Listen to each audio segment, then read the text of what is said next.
Sasa hii kuna nyingine na chaji huko na huko na huko.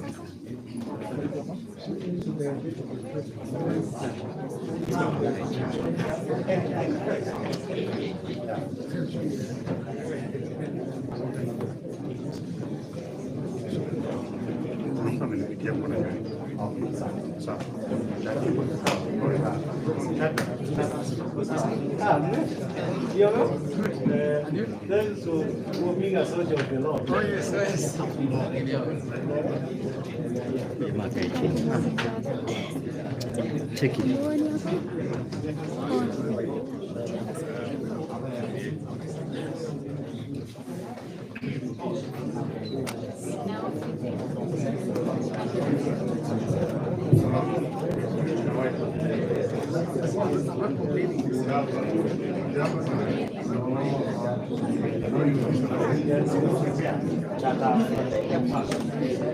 Kill it.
You see, like the person who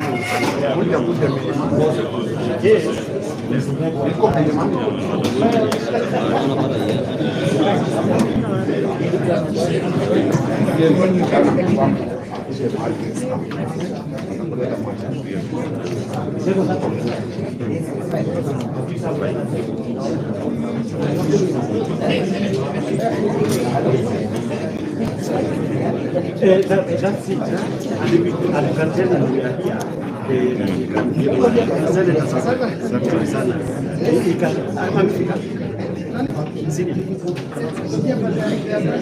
Yes, I know. I'm supposed to be with him, but I was told to come and meet the prosecution.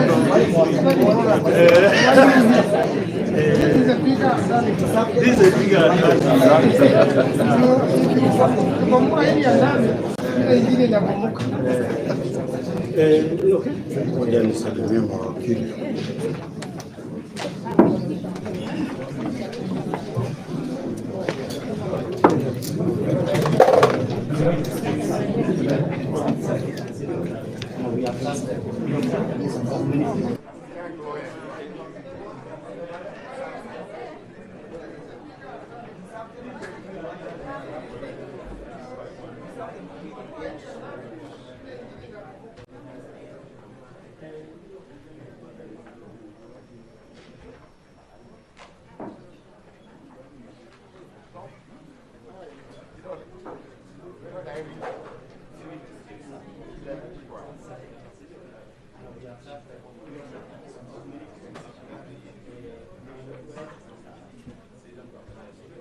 We must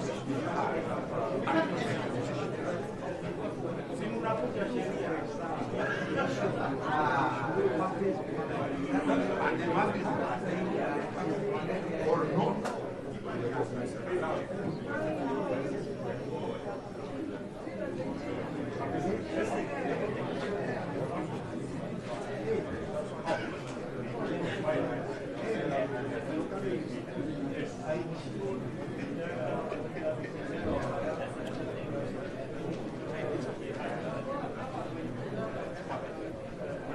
Yes.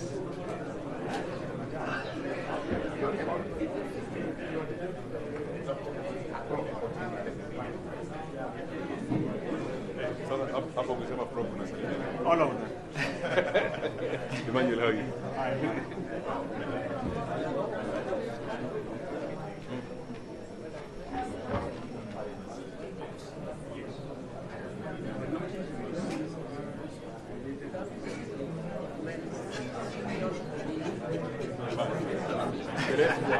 Just the supporting staff.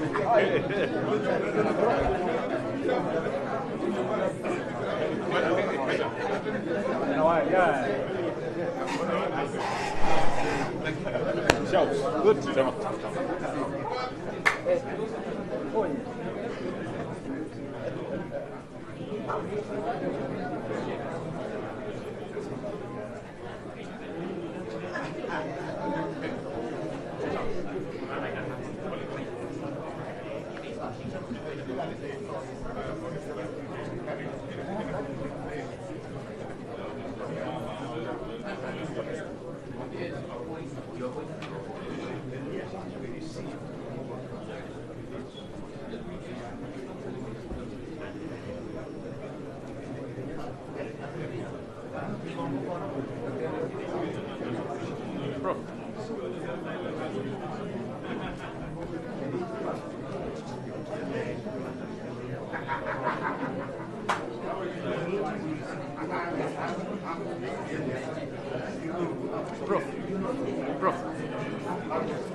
Prof, yes, the big.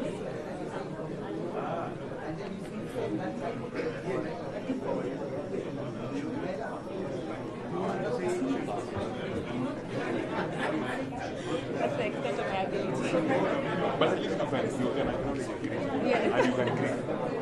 At least you can acknowledge it. That's the extent of Fine, thank you.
Tom is not here.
Inafika hapa tu.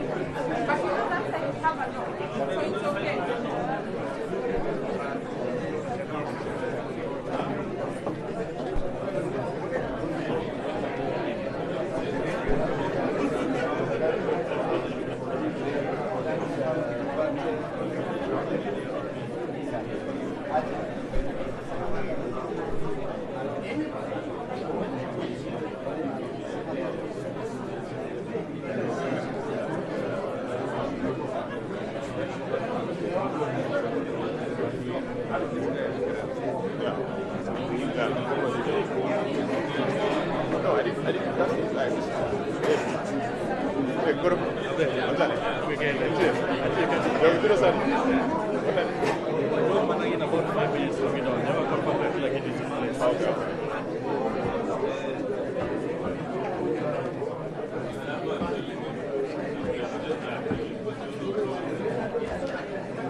morning, everybody.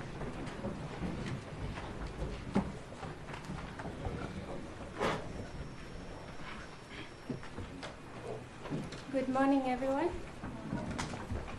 His Lordship, Justice Eric Ogola, His Lordship, Justice Anthony Mrima, Her Ladyship, Justice Dr. Gibiru Frida Mugambi, for HCC, Petition E565 of 2024, regarding Gachagua versus state law.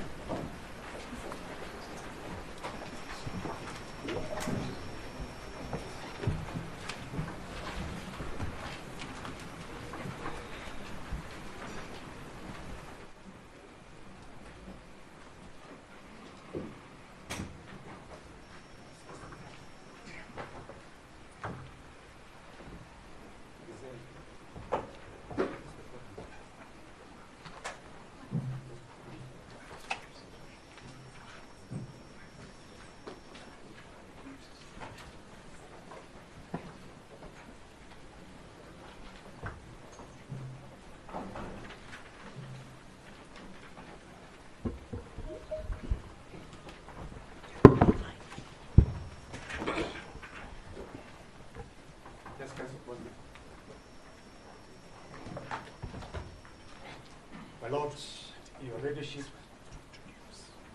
in petition number 565 of 2024. Why do you have two counsels standing?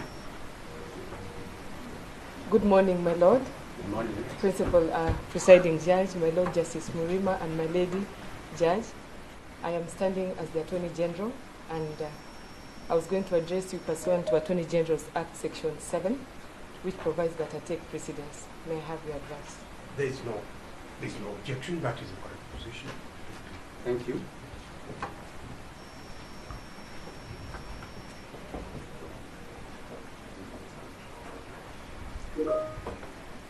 So, We will take the quorum. yes, I was going to request you that we take the quorum first. I'm Dorcas Odora, Attorney General, Senior Counsel.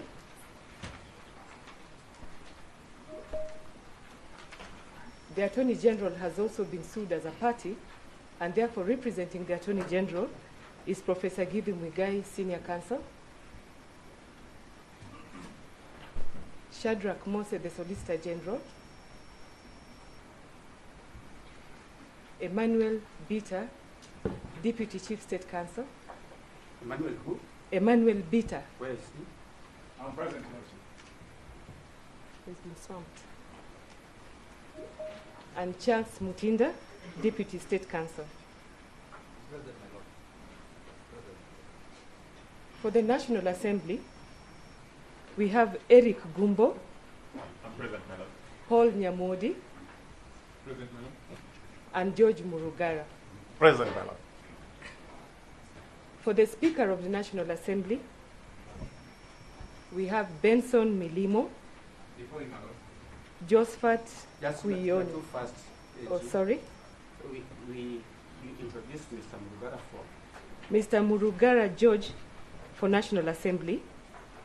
For the Speaker of the National Assembly, we have Benson Milimo, Present, my Lord. Josephat Kuioni. My Lord, I'm present.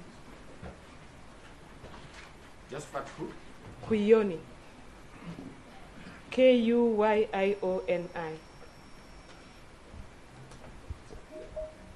For the Senate, we have Professor Ojenda Tom, Senior Counsel, Present. Moni Mukele Edwin, I'm present, my Lord. and Senator Hilary Sigei. Money who? Moni Mukele Edwin And Professor? and Senator Hilary Sigei. That is for the Senate. For the Speaker of the Senate, we have Mercy Tanji,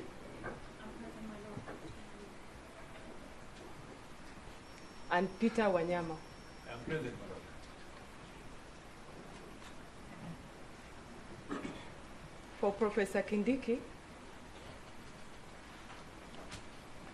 CS and DP nominee, we have Mudomi Piankolu, I'm present, my lord.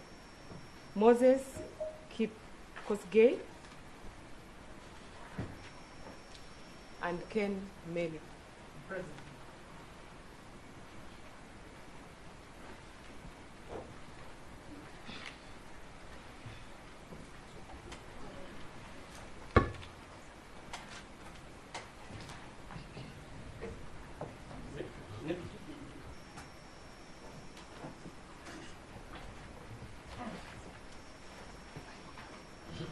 My lords, your leadership,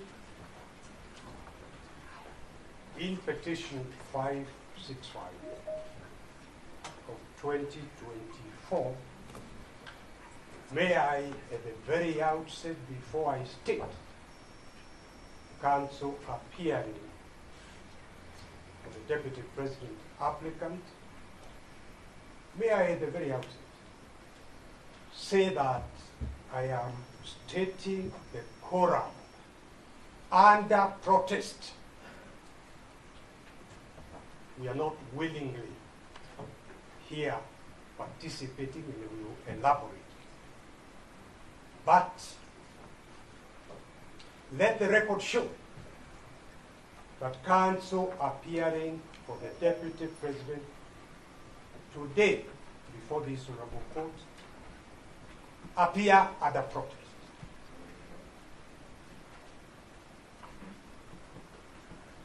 As I say, the basis will be elaborated later. I appear from waiting for the record. I appear with my colleagues, Tom Acharya, Elisha Ongoya, Faith Waigua, Victor Soanya, Tego Wanjiru, Andrew Muge. This we are recording the quorum. Faith Waigua, Victor Soanya Ogeto, Tego Wanjiru, Andrew Muge, George Wandati, Mr. Sakim Pa, and John John. Present, my lord. My lords, your leadership, as I sit down, I seek clarity on whether it is only petition 565 of 2024 that this honorable court has before it today, or whether there are any other petitions. I thank you.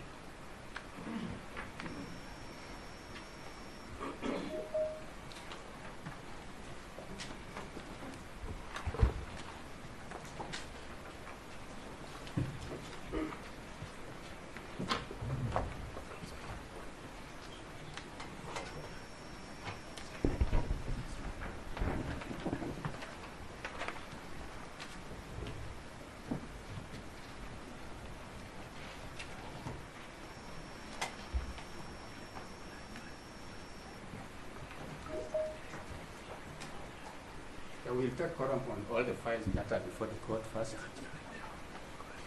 Petition E015 of 2024 at Kerugoya. Petitioner David Muni Marenge and 4 others versus the National Assembly and 5 others.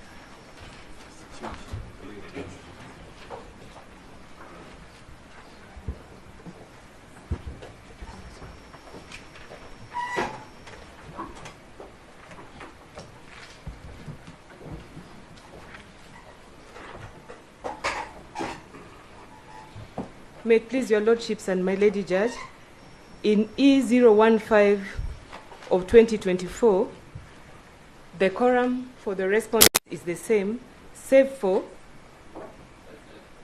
His Excellency the President, who has been sued in person and is being represented by Adrian Kamodho.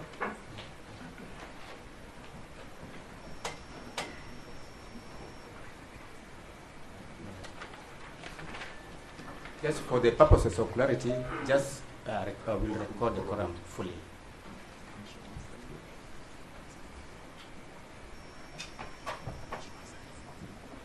Dorcas Odur appear as the Attorney General. For the Attorney General is Professor Guy, Senior Counsel, Shadrach Mose, Solicitor General, Emmanuel Bita, Deputy Chief State Counsel, and Charles Mutinda, Deputy Chief State Counsel.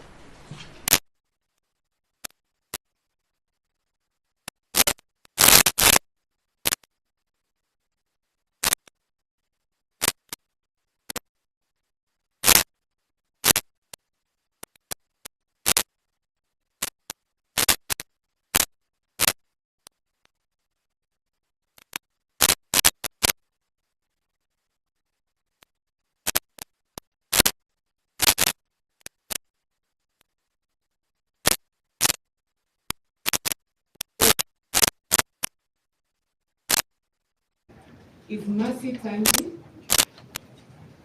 and Peter Wanyama.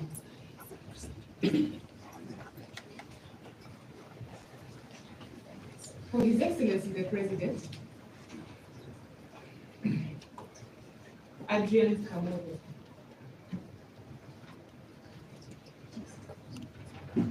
For Professor Kindiki,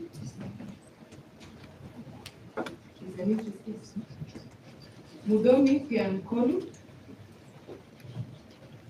Moses Kipkogei, and Ken Lemi.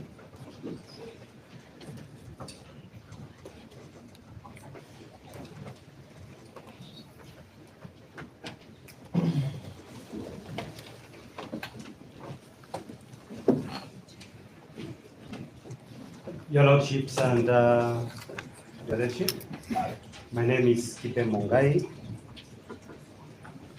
appearing in this matter with the following.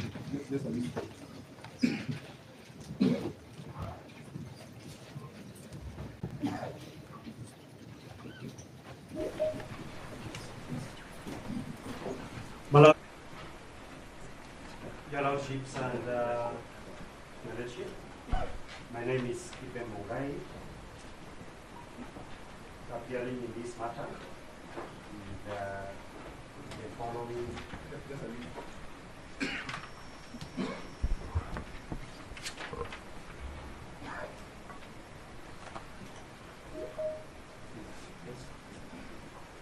My Lord, in this matter, I appear with Senator Daniel Manzo. Your name, please. My name is Kipe Mungai. I thought I'd sent it to you. Kipe Mungai.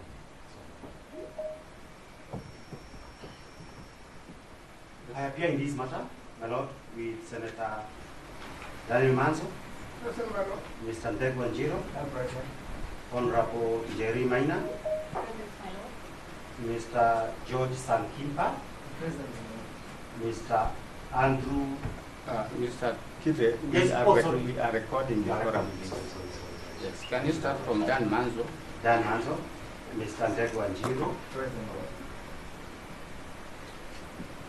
Senator Honorable Jerry Maina, Mr. George Sankipa, Mr. Andrew Muge, Mr. Gachagua Ruta, and Mr. Kenneth Matiba, who is on the way, and Professor Ogada. Evan Sagada, present. And Kenneth Matiba is on the way. My Lord, we appear in this matter that continues to be referred as Kengoya, petition number A015 of 2024 that appeared to have been filed on the same day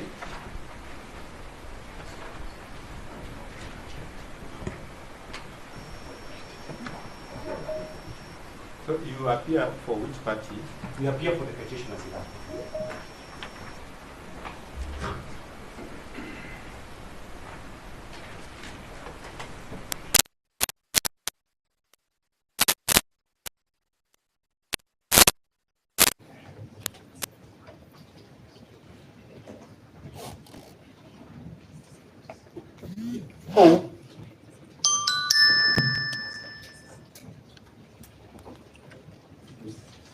Votes to your leadership. This petition E015/2024, Iroboya file. Again, we appear for the first interested party, that is the Deputy President of the Republic of Kenya, in this E015. We will again let the record capture and show the counsel appearing for the first interested party appear under protest. Counsel are as follows. The Republic of Kenya in this E015. We will again let the record capture and show that counsel appearing for the first interested party appear under protest. Counsel are as follows. Paul Mwite, Tom Acharia, Elisha Ongoya, Faith Waigua, Victor Soanya, George Wadati, and John. Can we have that again? Yes, I'm sorry. From what point, my lord? From yourself. Paul Mwite, Tom Macharia, Elisha Ongoya, Faith Waigua, Victor Soanya Ogeto, George Wandati, and John Job. At the appropriate time, we will be going into the grounds and basis for appearing under protest. Like that.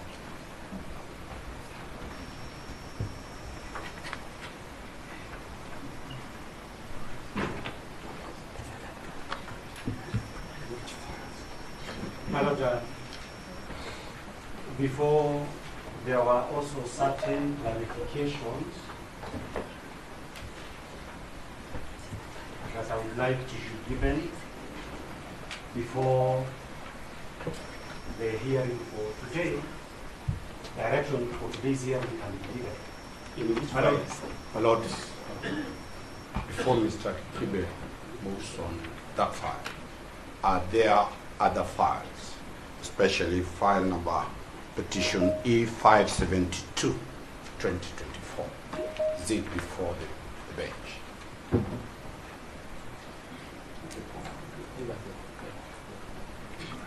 We'll take quorums on the files which are before the court. About that, you can raise any issue. My lords, may you kindly equally confirm whether E509, which was consolidated with E522, is before the bench. One reason, Your Lordship, is that the bench was specifically constituted for that purpose.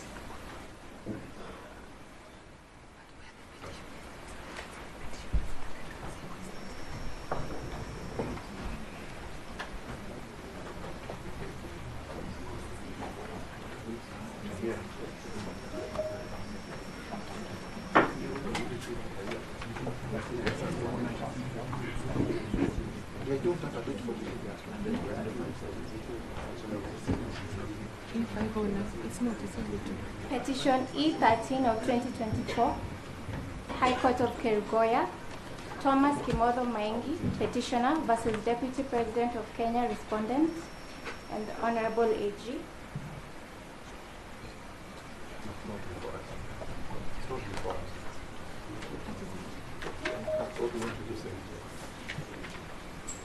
My lord, that matter is not before the court.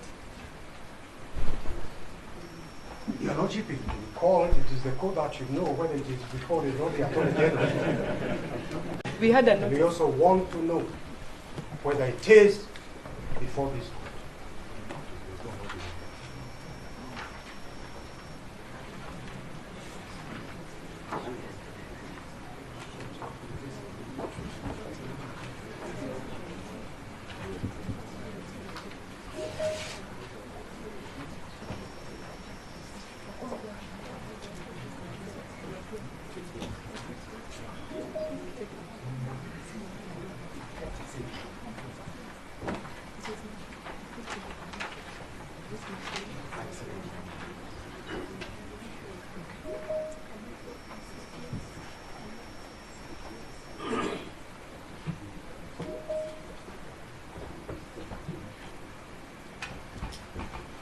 My lords and my ladies, kindly, with your kind permission, I would also want to seek clarification for my own petition which I have filed, petition number E567.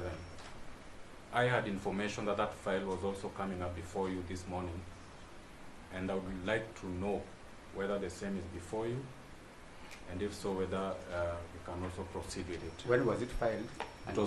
It was filed on the 18th of October 2024, and it came up before Honorable Justice Mwamuye, who gave directions that it should come up actually tomorrow, and I believe that is part of the reasons why there is protest in this matter. And then I was informed that it's coming up today, so I also need clarification.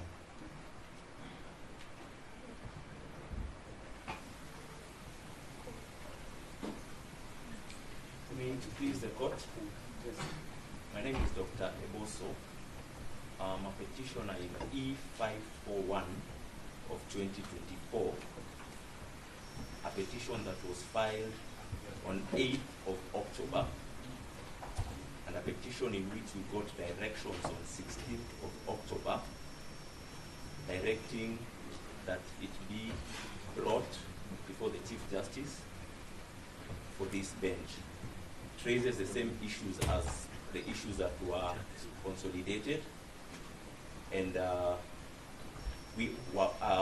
appearing in person with Ms. Ivy Wangi, the second petitioner, and we were seeking clarification with regard to directions on that file, because as we can see, there are files that were filed on 17th of October, and which directions were given, and the bench was constituted. So we expected that the matter would be mentioned together with this one today. Thank you. Lord, with utmost respect, this honorable court is a court of record.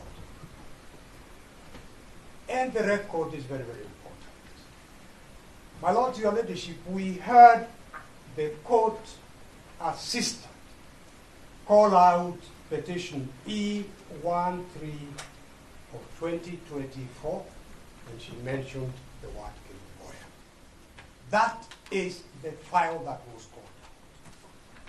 And in order for the record of this code to be systematically accurate and easy to follow, may I, with respect, ask that we get clarity on this file that was called out, E13/24 of Kerugoya, before we go to the other matters.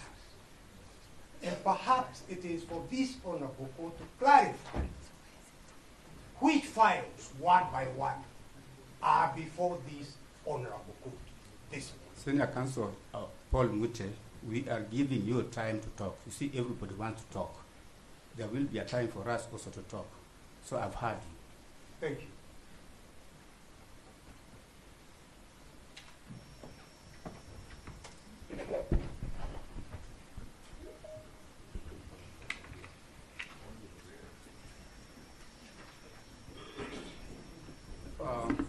For this morning, for the purposes of hearing this morning, the applications which are before the court are application number E0113, which was consolidated in Kerugoya before it arrived here with E0114. 0114. Then we have application number E0115, also from Kerugoya. That is application before this court. And then we gave direction on those applications. And then E565. Those are the three matters which are before this court and in which the Honorable the Chief Justice has constituted this bench for hearing and determination.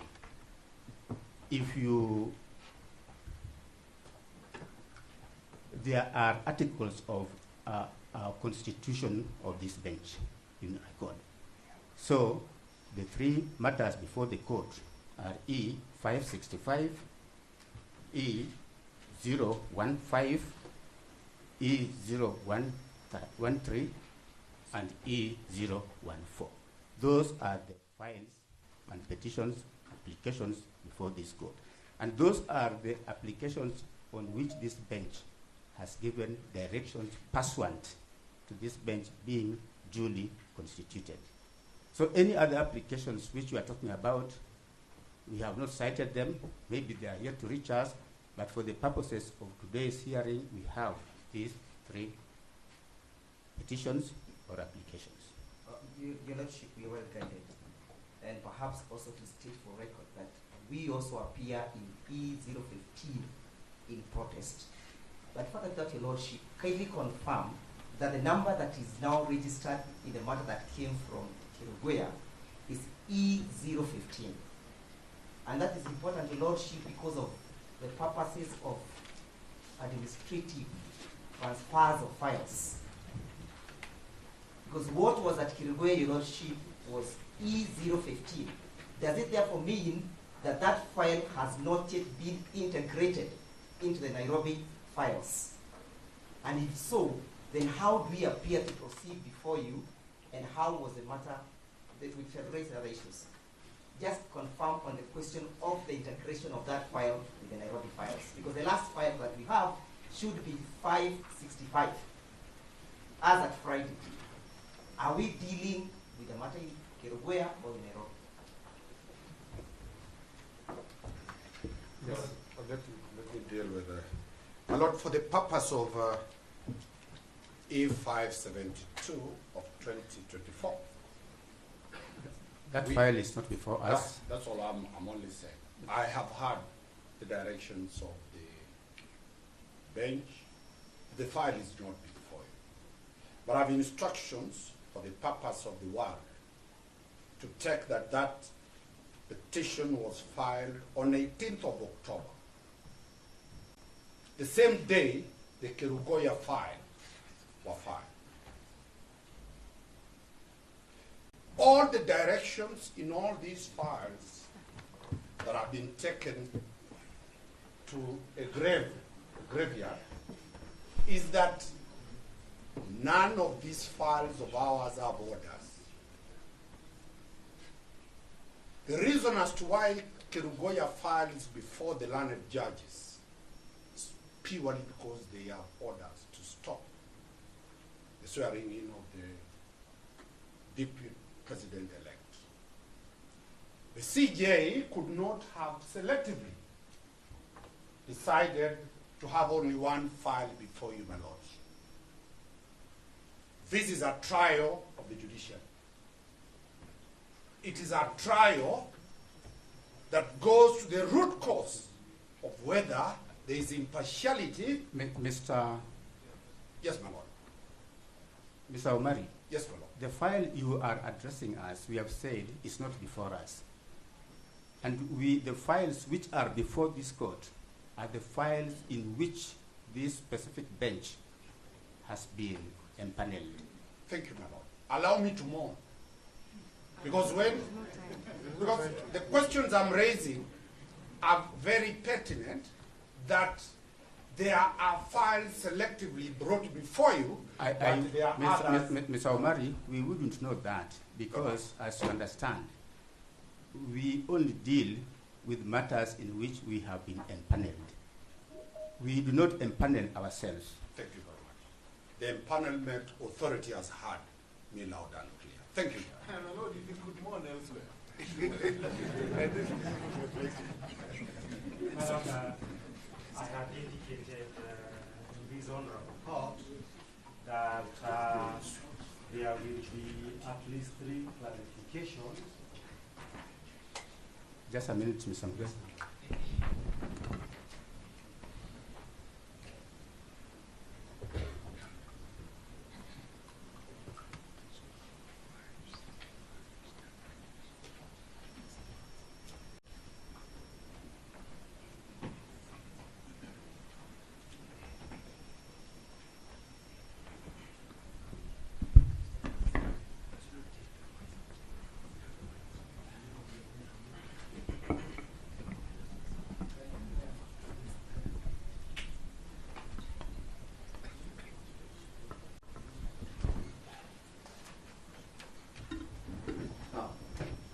I think we need to get something right.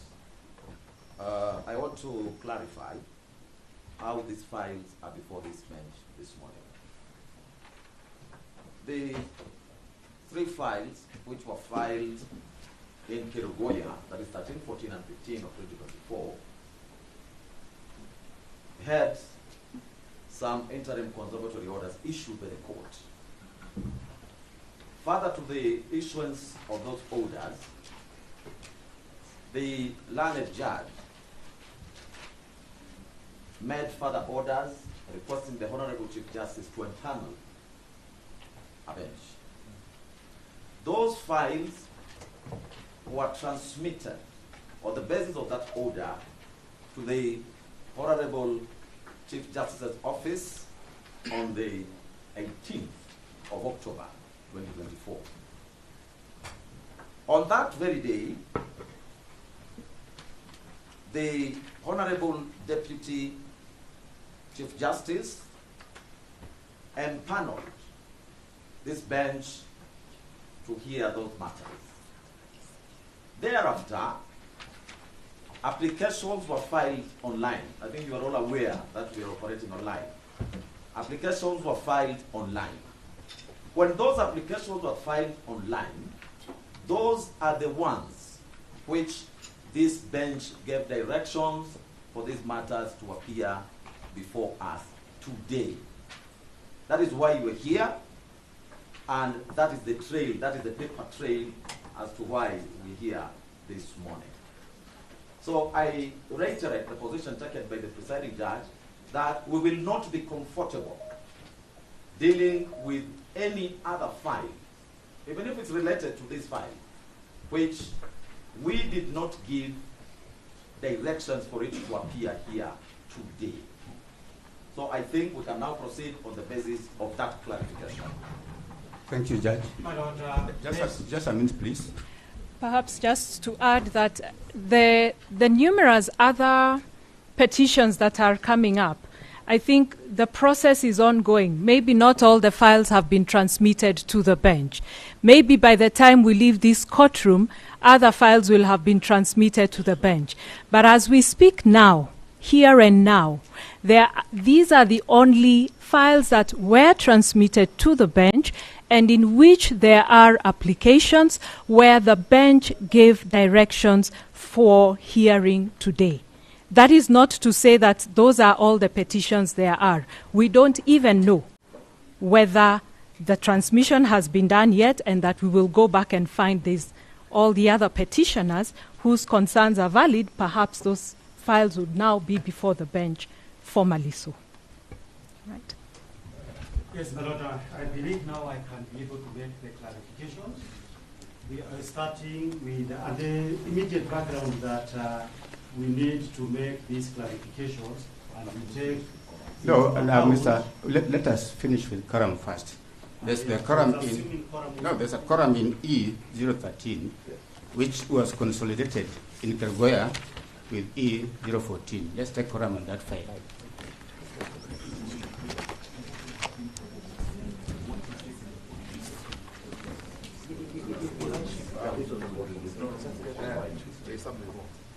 Your Lordship, is terribly something wrong. And I believe it is important for us to put things into proper perspective. Because when you call the matters, E13 was not part of what was called. I've not heard it perhaps would be called. Your Lordship, in E015, there has never been a consolidation. To the best of my knowledge. Why are you talking about consolidation? Nobody has talked about any consolidation. These files have not been consolidated. I think that is the next process we'll be going into. Nobody has talked about any consolidation. If you look at the record, you will find that the directions for today's hearing are given specifically on each and every file. There was no consolidation of any matter. No matter has been consolidated. So let us not dwell on things which really are not before the court. Now matter has been consolidated, and let us proceed from there. If you want to apply for any files to be consolidated, that is okay. As we speak now, there is no consolidation.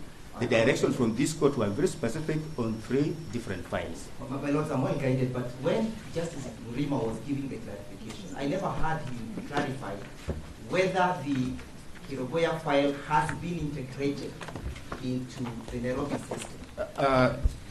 Because we cannot be dealing with a file that is reading Kirogoya.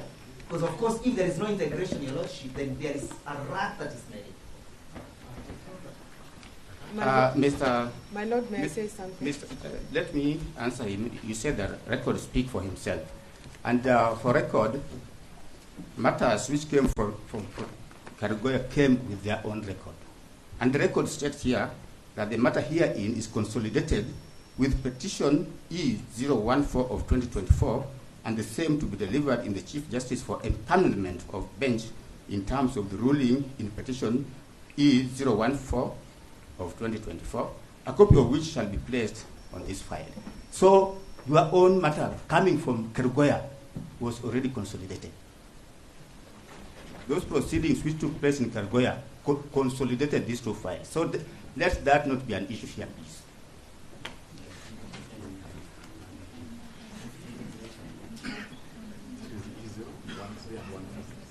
On the directions issues on 11th by Judge Richard Mwongo, these were the directions. The petitions, the petitioner in E014 2024 to serve their amended petition on all parties. Similarly, the petitioner in E013 2024 to serve their petition on all parties. Respondents to the petition to file their responses by noon of 17th of October 2024. Given that the files are being routed to Honorable Chief Justice forthwith, the parties' response to the amended petition and petition E013 of 2024 may be filed in Karigoya under the Karigoya case tracking system online, whereupon they shall be forwarded to Nairobi. So these proceedings took place in Karigoya.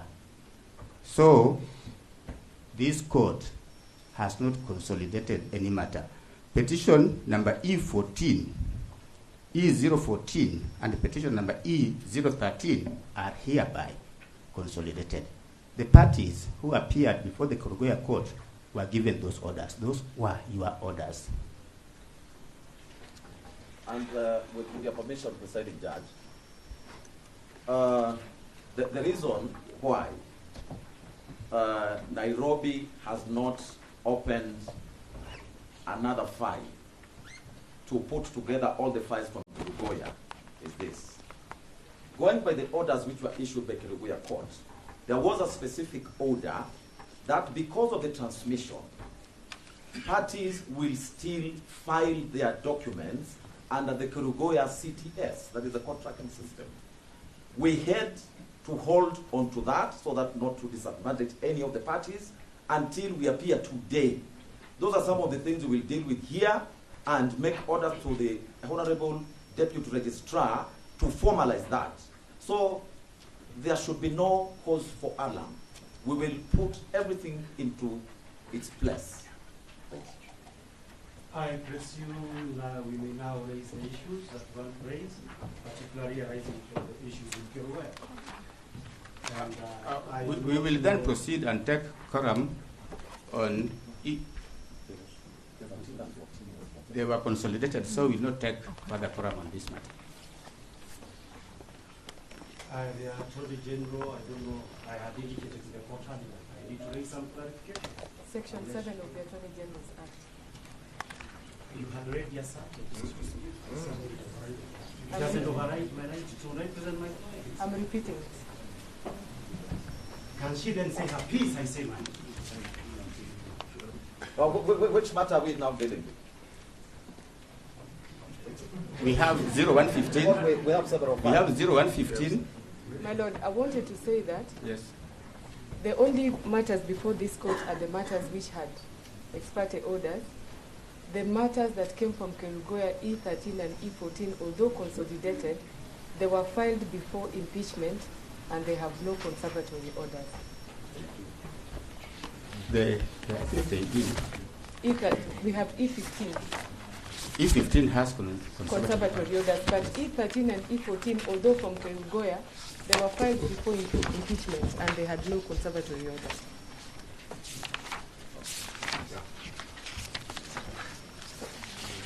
I hope I can then be heard without further appearances. My Lord, I'm leading the number of advocates in this matter from Kirinyaga. Is 0.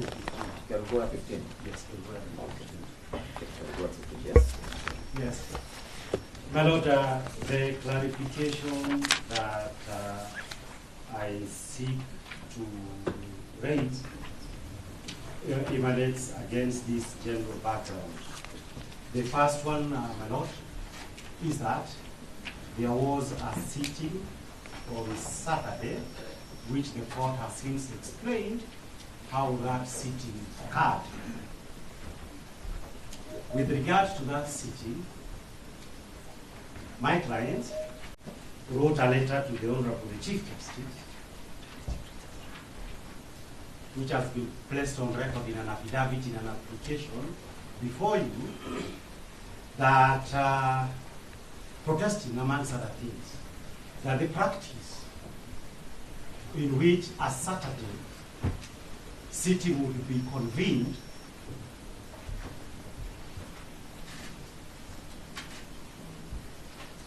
for purposes of hearing the executive and organs of government that have violated fundamental rights is a practice that is prohibited under the 2010 Constitution. That mechanism.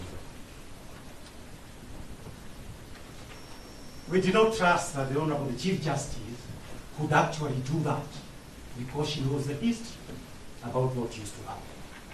But we now learn, Your Lordship, sir, that you are convened by the Honorable Lady Justice Willing, the Deputy Chief Justice.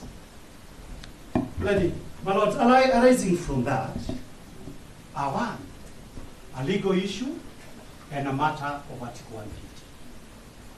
My Lord, under the law, and we do this every day, I practice public law every day. Arising from that issues of the communication, speaking for 015,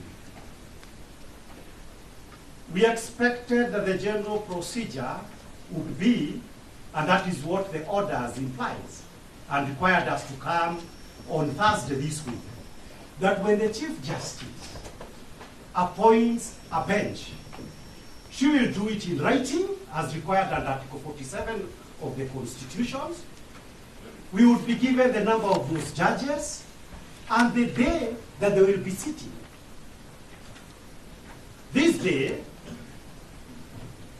we have not received officially, because even when the sitting happened on Saturday. My Lord, may I? I think I have a right to raise those issues. Professor Mugai, just let's give we have fellow Mugai time to. I just wanted for good order, okay, my Lord, is that if I may. Clarification, Mungai. My Lord, I am Mungai I believe he will speak in response as soon as Proceed. Then My Lord, I wanted to assist the court because my learned friend has, I believe, filed a substantive application so that the court does not hear speeches in vacuo. My learned friend should identify what application he is ventilating so that even we taking notes know what we should be responding to. That's all I wanted to say. Professor Bulgai was a former Attorney General. I respect him. He was also my teacher, my professor of criminal law. But my Lord, the point that I wish to make is that I am acting for specific clients today. And that's before the court. I should be heard in silence. He will respond. And I indicated that we have formal applications. What we are raising is an issue that is arising from what Judge Mulima has indicated. We could not put it earlier in an application. So if I may proceed, my Lord, the issue is this, that we expected a notification in writing that these judges have been appointed and they would sit on a particular day. All those notifications, including in cases of abductions, have been that the first sitting by a bench has been on a working day. All applications, and I'm aware of this as a fact. So then the first clarifications would be, on what basis would, in an application by the executive, be convened on a Saturday? That is a substantive issue because of the second reason that background that we are giving. My Lord, under the 2010 constitutions, the constitutions provide for the Bill of Rights. My Lord, under the former constitution,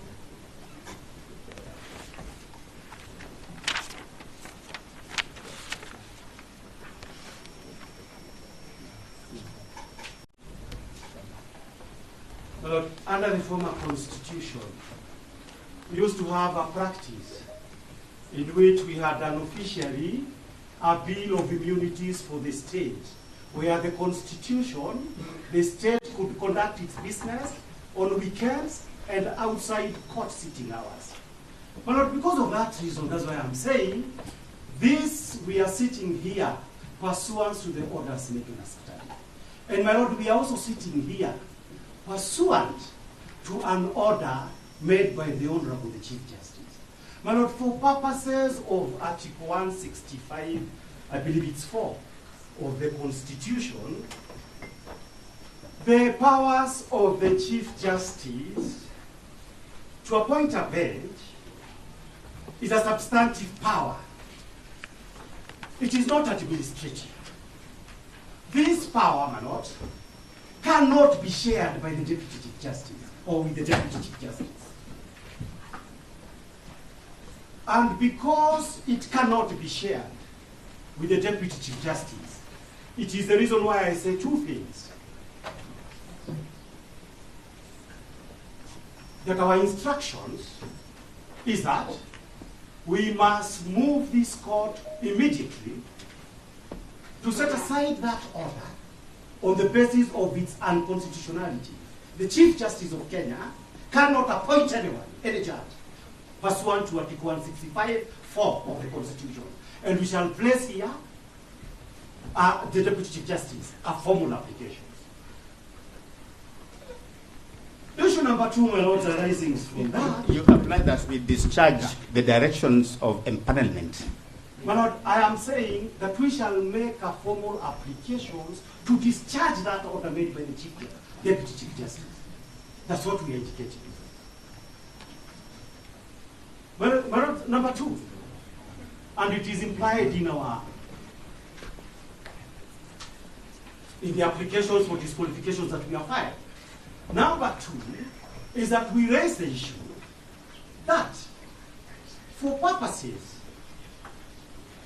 of the Saturday sitting and today's sitting, and the thing is out there in the streets and the Republic of Kenya, is that a special bench would be appointed for purposes of vacating the orders that were made.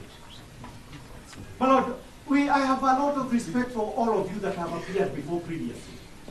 But my Lord, pursuant to my instructions, that that would be the case, three issues worries us. Number one, we had a sitting on Saturday, the practice of the former constitution, where the executive enjoyed special privileges. Number two, my lord, is that we have confirmed that the only files that are before you are files where we have interim conservatory orders. So that, my lord, and it is important that this issue is speak for the Wananchi and with a clear conscience. Two things. Well, the first thing would be this, that if this matter is going to be conducted, like today on the basis that only those matters where the Attorney General is itching to set aside conservatory orders are the ones that are going to be heard, there would be something wrong because other cases that are even officially before you and probably assigned to you by the actual Chief Justice of Kenya are still pending. So what was this where you prioritize the state as it used to happen those days before we had a new constitution? Issue number two, my lords, is this, the issue of bias. And this is bias by the Honorable I think, Mr. Mungai, you are going beyond ordinary comments. If you have an application which addresses those prayers or those issues, I think you better... Let me raise the other issue that yes, does not have to do with those prayers. Well, the last issue, therefore, would be this. If assuming that cases that were supposed to appear before you are cases that came after the impeachment, my lord, there are about 4 matters, one of them in which I appear. And this is a fundamental issue. That matter is coming on Thursday. Okay? An express order of the court that has not been set aside. The question would be this, for purposes of good order, and for purposes of us making this application, why would it be difficult even for this bench to order all cases, because that is the right to equality under Article 27 of the Constitution, that deals with the same subject matter, come on a specific day where all parties have notice, so that even the issues that we are raising against the Deputy Chief Justice can be formally put on record, so that we do not have this anxiety that somebody is speaking off record. But Lord, why I say as I go to see, why I say this is important is this. The matters before you over and over again, the repeated question has been, the right to fair hearing is being sacrificed. Under Article 25 of the Constitution, fair hearing cannot be taken away even during an emergency. It is an absolute right in this country. So that, my Lord, arising from that, the question that we would like us to be addressed is that to say that we are going to conduct matters by installment, and the only justification for the chosen installments being that the Deputy Chief Justice is biased for the state and has therefore constituted a bench that can be able to hear the state's application, is clearly not permissible. Mr. So that, my Lord, I would not, please, we should not bring the DCJ conduct at this stage, because I think that the DCJ discharged her administrative duties the way it should be done. But if you have an issue with that, please don't make a generalized complaint. Well, this is not generalized. It is in writing, and we are making a formal application to ensure everything is done on record. And that right, as I sit down, the issue of that right is that we have had a situation before the National Assembly, before the Senate, it didn't seem to matter. Before the High Court, my lords, I submit the right to fair hearing under the Constitution must count for something. Otherwise, Article 25 would effectively have been amended to please the state. I urge you respectfully. We hear you. Well, just to add on what my learned friend has submitted on, Just a minute, please. With the permission of the presiding, I wish to say, I wish to make this clarification. The matters which are before us today, the three matters which are before us today, are not here on the basis that some conservatory orders were issued per se. I have stated and I'm repeating. The reason why these matters are before us today is that after the issuance of the conservatory orders, subsequent applications were filed.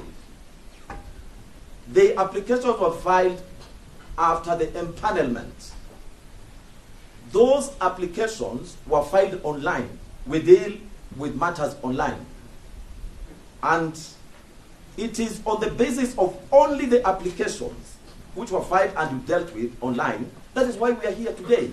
So I want to correct the insinuation that we are here only to deal with the matters in which conservatory orders were issued. We don't know how many conservatory orders were issued. We are only here to deal with specifically the applications which were filed, which came to our attention.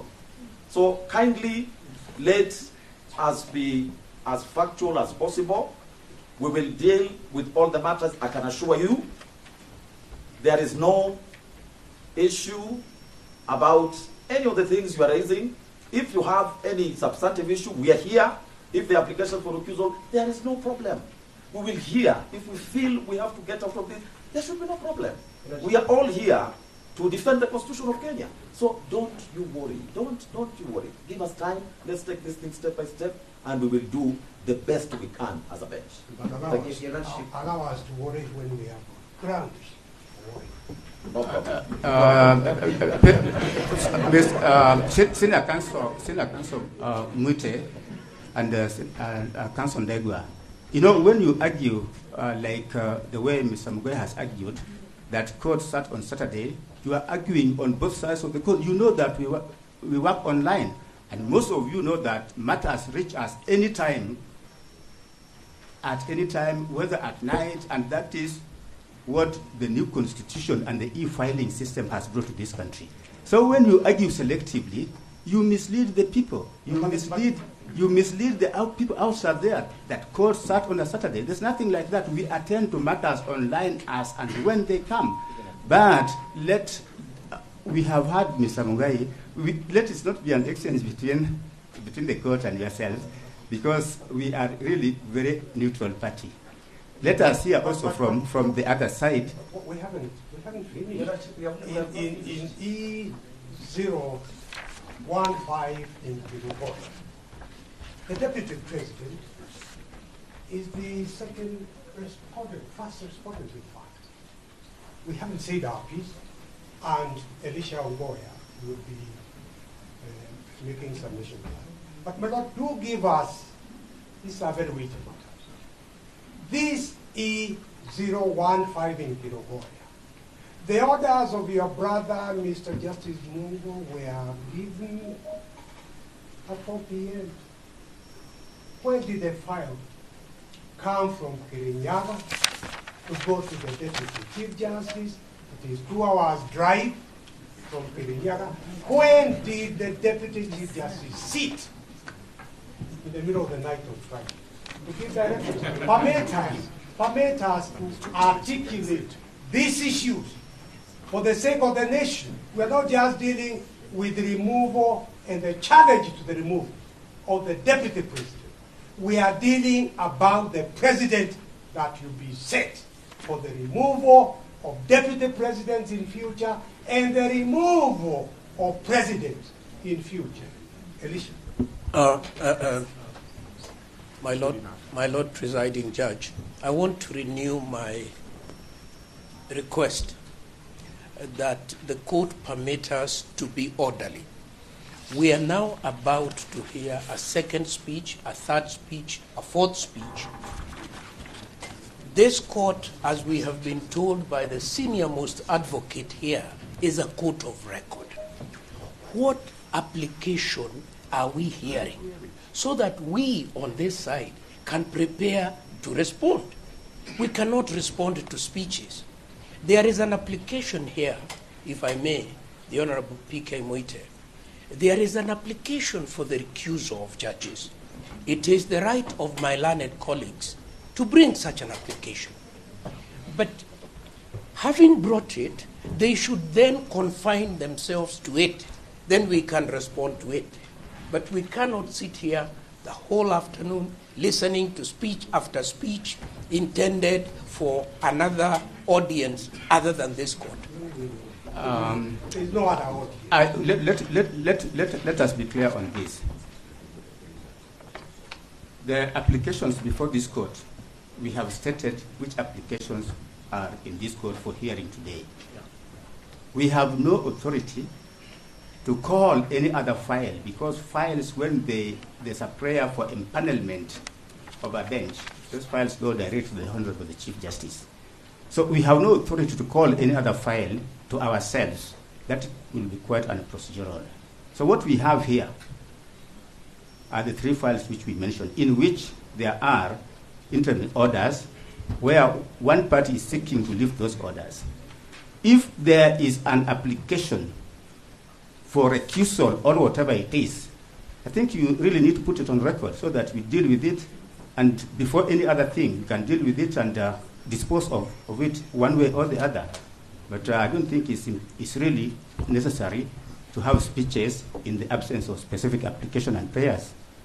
Your Lordship, the so-called speeches have been invited by the disclosure from the court. We, the advocates appearing for the petitioners, we were not aware of how the bench was constituted. So when it was disclosed to us that the bench was constituted by the Deputy Chief Justice, it necessitated us to address you, Your Lordships, on Article 165, Clause 4, on the constitutionality of the constitution of this bench to hear these three specific files. And that is the issue that we want to address even before we go to the application for recusal. Because it's our humble view, Your Lordship, that the so-called empanelment of this bench to hear these specific files is itself unconstitutional. By the reading of Article 165, Clause 4, it is our reading that the only person who has the capacity to empanel a bench is the Chief Justice. So we want to urge this court to perhaps interpret for us whether the Deputy Chief Justice can empanel a bench. Number two, Your Lordship, is where did the Chief Justice get the authority to empanel the bench? Was the Chief Justice present? Why did the Chief Justice execute her functions and her mandate under Article 165 plus 4? What was the necessity of the delegation of this function? Those are pertinent issues, Your Lordship, that requires clarification before we go to the roots of the matter, the crux of the matter. It's our submissions, Your Lordship, that the Chief Justice, who is exercising delegated powers, cannot further delegate the Deputy Chief Justice. That is why the Constitution is in white and black, that the obligations and the duty belongs to the Chief Justice. Finally, Your Lordship, the reason why we find ourselves in this situation is because of what the court is struggling to explain to us. That three files have graciously generated expediency, and other files that were consolidated, that 6 file with the lead file 522, have no reasons why they should be before you. Noting that, Your Lordship, those matters were equally certified as urgent and raising heavy constitutional matters. When I looked at your orders, Your Lordship, that you issued to someone as you did, you repeated the same, that they raise weighty constitutional matters. Why are we being discriminated by the court that our files are not considered as a priority, and that the files with orders are the only ones that the court is sitting on a Saturday?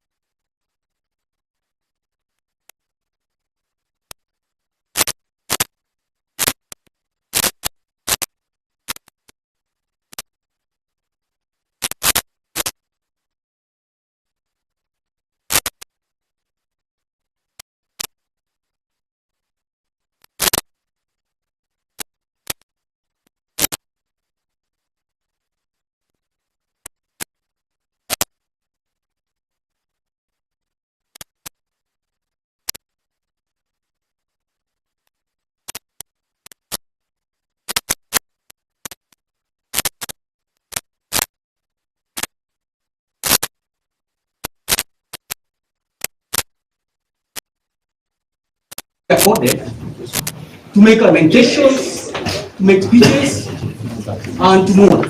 So we respectively urge that we get an opportunity for each of the parties to ventilate the issues, because the petition respondent has a pending application which is duly filed, a preliminary objection which even contests the jurisdiction of the High Court to hear the matters, because it is a matter relating to the nomination of a presidential and of a deputy president, which in our view lies squarely within the domain of the Supreme Court. So we once accorded an opportunity procedurally, we shall ventilate all those issues, and hopefully the matters being raised or to be raised about recusal and so on, they will fall by the wayside. Thank you, my Lord. My Lord, for the first interested party. Mr. Goya, I was about to interject when Mr. Counsel, yes, was addressing, and that is exactly what I wanted to. I wanted us to have order in the way we conduct this proceeding. And I was about to ask Mr. Ndegwa, after all that, what is your application? Your Lordship, I'm very clear in my application. My application for which the application can only come after I have spoken. We are now the second application. You respond. Well, what is it that you want? Your Lordship, permit me to make an application under the Mutunga rules that following the disclosure of the court this morning that was made by Justice Murima, that this honorable court does determine whether the Deputy Chief Justice has the power to empanel the bench under Article 165, Clause 4. Your Lordship, and whether, if she has any power of that nature, the same ought to be communicated to the members of the Republic by the Chief Justice,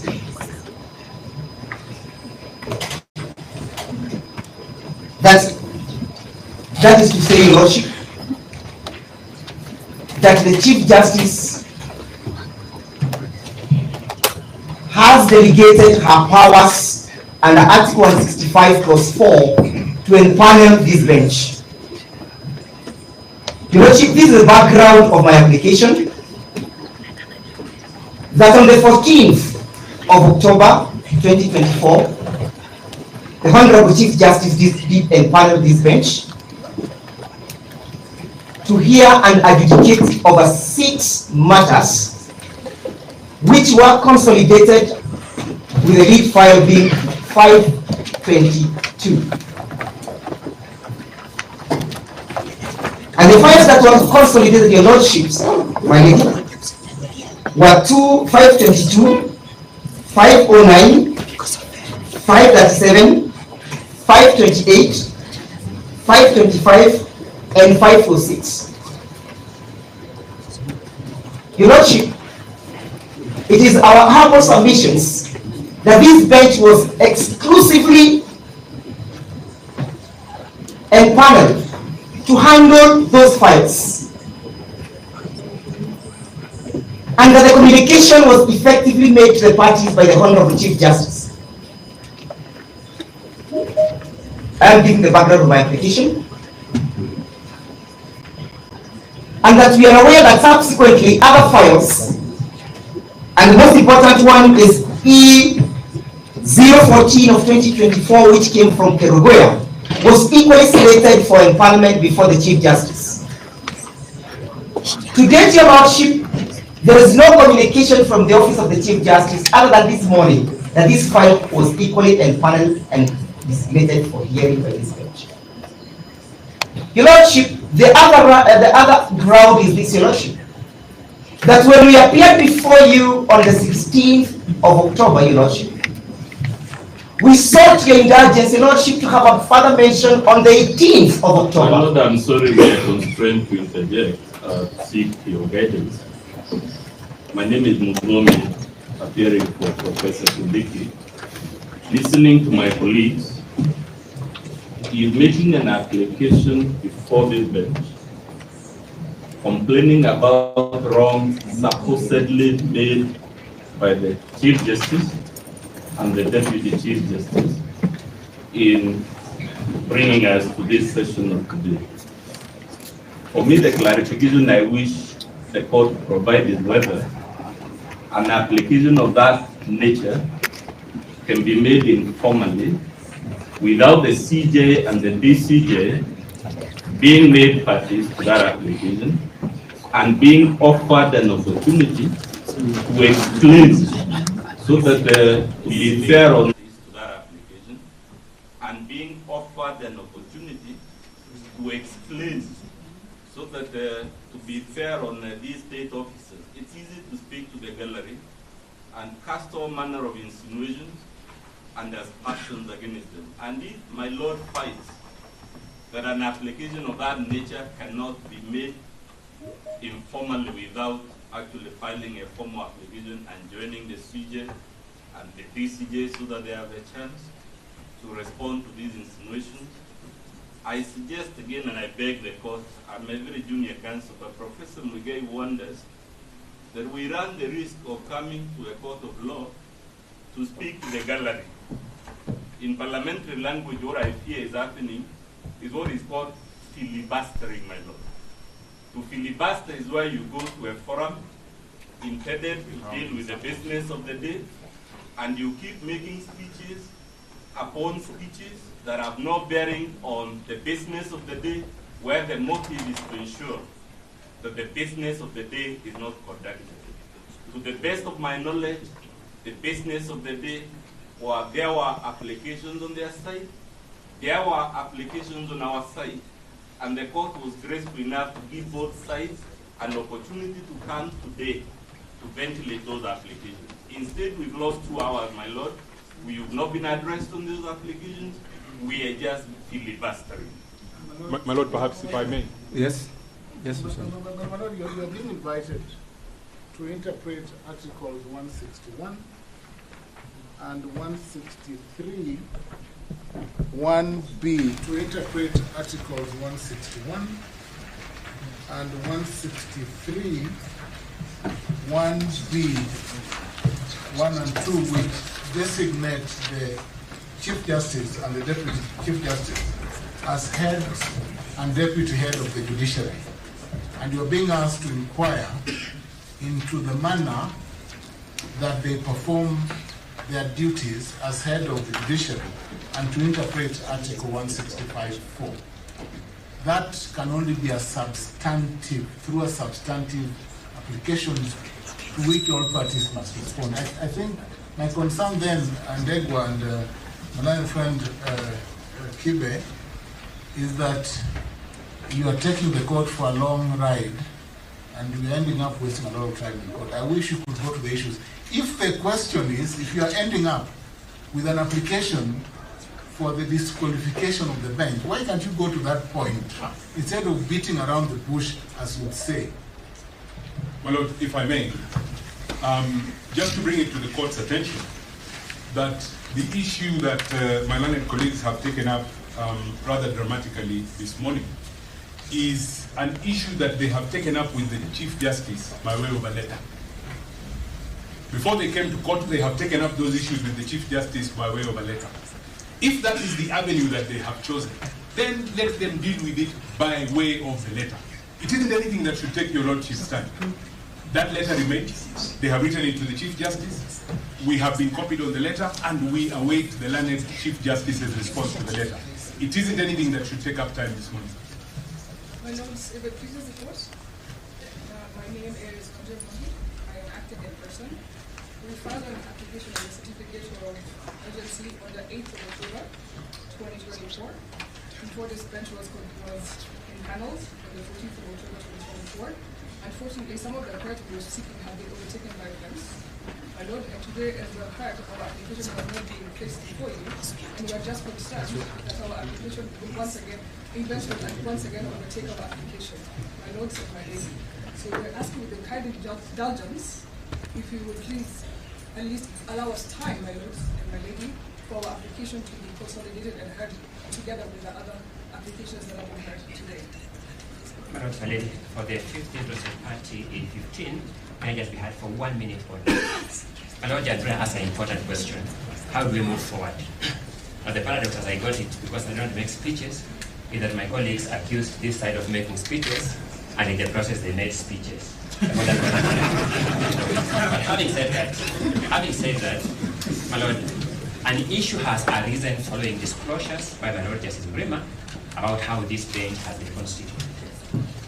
It's now apparent that the petitioner and the first interested party in petition 15 have an issue with that. We suggest that we be given time to file a formal application. It could not have been filed earlier because the disclosure has been made here. And since that issue goes to the core of your capacity seat, it ought to be resolved preliminarily. Whether you have been properly empaneled is the most preliminary of preliminary issues. We add that you give direction of the nature of a timeline when that application ought to be filed, a timeline when responses will be filed, then give us a return date to come and canvass that application on whether you are properly constituted. Because if it turns out that you are improperly constituted, even the issue of recusal becomes secondary. But if it comes out that you are properly constituted, then the issue of recusal now follows. I urge that if we follow that route, in accordance with my teacher's guide and Professor Gideon Muigai, there will be greater order and coherence. And I thank you. Is that an adjournment? Is that Mr. Boy applying for an adjournment? Because he's saying, and perhaps wrongly, that even the recusal application comes after the termination of the question when panelized. If that be so, and they may leave, they normally leave court, they may leave, they left Senate, may leave court. We let them say whether they are applying for adjournment. Is that remark, they normally leave court, whether the left Senate, my palatable in this court, my Lord? I need that. No, because it's an adjournment. No, is that remark palatable before my Lord and my Lady? But because, you know, we have decorum at the bar. If you have a professor of law misbehaving at the bar, then I'm urging that you direct that remark to be withdrawn first, then we make progress. I'm urging, my Lord. The remark was made in your presence. I'm urging it to be withdrawn first, then I can respond. My Lord, I have no problem with withdrawing the remark, but the point is, it is a vague application for adjournment. Because Mr. Boyer is saying that the court must address the question of empanelment before the recusal. So why can't we just get to the point? I am answering the question now, but I know that he has withdrawn. He said he has no problem with withdrawing, but I need to withdraw. I want him to withdraw first, my Lord, because I'm entitled to dignity. Boyer, I have no problem with withdrawing. Okay, my friend, bye. No, I have no problem, my Lord. I withdraw the remark, but there is practice. Thank you. Let me now address the question as a case. My Lord, Professor Jenda was my teacher and my mentor for many years. I have no disrespect for him. I just want my own dignity asserted because I can't protect my client's dignity if my own is in question.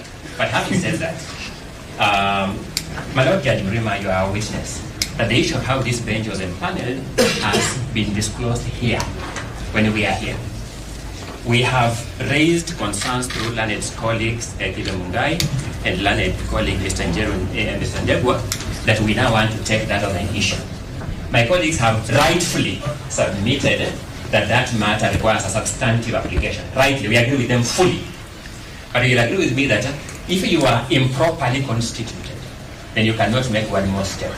It's therefore in that request that my Lord Judge Mrima asked, how do we move forward? I also had my learned mentor, Professor Gideon Muigai, again ask, how do we move in an orderly manner? I'm suggesting let that substantive application be placed before you. Being as preliminary as it appears on the face of it, give back-to-back timelines on the compliance by the parties. Let the parties come and now formally address you on that question. Let us have a determination on that question. I humbly plead. Leadership again on how to move forward. Thank you. Allow me, my lords and my lady, to address the issue of disclosure, which is actually being attributed to Mr. Justice Murima. And sometimes it's good to tell the truth, because the issue of how this bench was empaneled has not come to light. It is now. They actually knew of it, and this, or should have, they would have found out.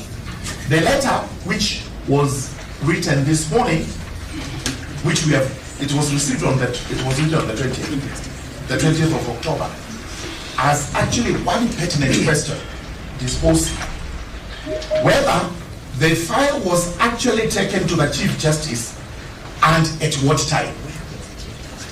So, they are actually knowing something regarding that. Then we are dealing with constitutional functions under Article 165(4), which means they were saying only the Chief Justice can constitute this bench.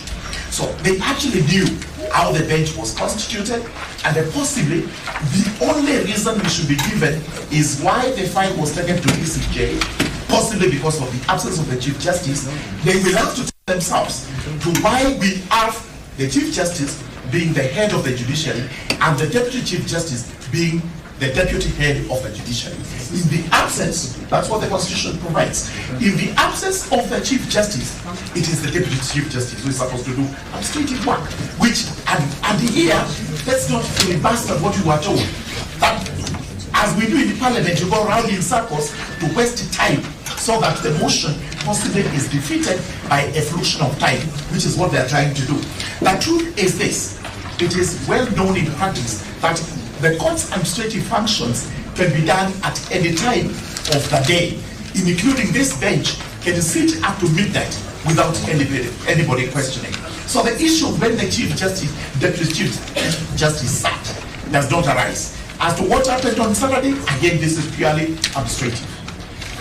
My Lord, for the Speaker of the Senate, may we be heard? Yes. My Lord, allow me to assist the court. And my Lord, listening to the speech, not an application made by my colleagues on the petitioner side, my Lord, I just want to state that the Deputy President filed his petition on Friday. And my Lord, on the same day, he got conservatory orders. My Lord, he accessed justice in accordance with the framework in Article 48 of the Constitution. But my Lord, justice cuts both ways. My Lord, the respondents on the same day filed an application to set aside those conservatory orders. My Lord, properly constituted, this court has issued directions that those applications be heard today. My Lord, under the Mutunga rules, there is a fundamental doctrine which we are all missing. The doctrine of timely resolution of such kind of disputes, especially disputes that are of immense public interest. So, my Lord, if you look at the applications which have been made, or speech made by the petitioners, my Lord, you will see that they want to split hairs.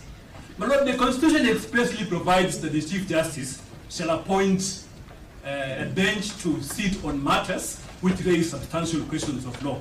But my Lord, at the same time, that Constitution which requires to be read conjunctively says the Deputy Chief Justice shall deputize the Chief Justice. So my Lord, what is the fuss about it? So my Lord, my request is that the application, this speech by the petitioners is solely meant to delay the business of the day. And my Lord, I request in public interest, my Lord, I request in public interest that you give directions. We proceed with the application. We are here to respond the application for conservatory orders. And my Lord, you also hear our application to set aside the conservatory orders. My Lord, that will make juridical sense and promote public interest. Thank you. My Lord, if I may just add, this court has the control of the proceedings. And this is a very weighty matter. It concerns the Deputy President of this country. I will not allow everybody to speak, because if everybody is going to speak, we are going to head nowhere. A challenge has been posed on the validity of this bench to sit. This is the direction we are making. The application challenging the validity of this court to sit must be filed within 1 hour and responded to within 1 hour. We will come at 2 to listen to that application.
How we deal with that.